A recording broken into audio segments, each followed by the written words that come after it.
Meu nome é Hudson Pinheiro e hoje nós vamos ter nossa aula sobre vetores. Vetores são segmentos orientados de reta, ou seja, é algo que possui módulo, direção e sentido. O começo de um vetor é dado aqui pela origem dele e o final dele é dado por essa setinha aqui. Então ele é um segmento orientado que possui um certo tamanho, tem uma certa direção e tem um sentido que é dado por essa setinha, né? O vetor não é um escalar, tem uma certa diferença entre vetor e escalar. Escalar é apenas um número, por exemplo, se eu digo que agora está fazendo 30 graus, ou se eu digo que o comprimento de um muro de uma casa é de 15 metros. Essas informações bastam por si só, né? Você não precisa de nenhuma informação adicional para complementar essa resposta. Mas agora se eu digo, como é que eu chego até a padaria? Bem, alguém vai dizer, você anda 20 metros em uma direção, depois você vira à direita e anda mais 15 metros. Tá vendo? Andar andar só uma certa quantidade não faz mais sentido.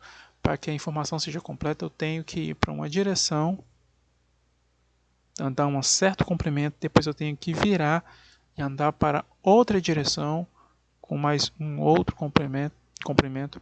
Então, isso é o que essa informação complementar que nós chamamos de vetor. É algo que uma única informação não basta, ele tem que ter pelo menos três, que é o seu comprimento, que é a sua direção e que é o seu sentido. Graficamente, eu posso tratá-lo como essa seta, né? E essa seta pode ser somada. Tipo, eu tenho um vetor A, tenho um vetor B, somando, dá esse vetor A mais B aqui. Ó. Então, graficamente, eu consigo somar sem problema algum. Vetores, eles têm sua própria álgebra, né?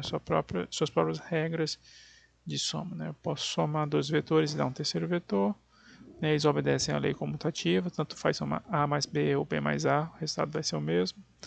Eles também obedecem à lei associativa. Se eu somar primeiro A mais B mais C, é a mesma coisa que somar o A mais o B mais C.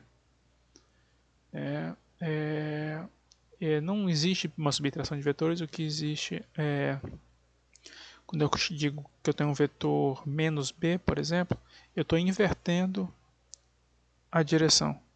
Perdão, estou invertendo o sentido de B. Né? Se para cá eu tenho B, o menos B, a setinha dele fica aqui embaixo e não aqui em cima. Certo? Eu posso também, se quiser, tratar os vetores em termos de seus componentes. Ao invés de toda hora ficar desenhando, eu posso escrevê-los em termos dos componentes na direção x, na direção y, ou na direção z, se eu estiver no espaço tridimensional, né? Onde as bases dessas direções vão ser no eixo x, o vetor unitário y, no eixo y, o vetor unitário j, no eixo z, o vetor unitário k. Vetor unitário quer dizer um vetor que possui o módulo 1.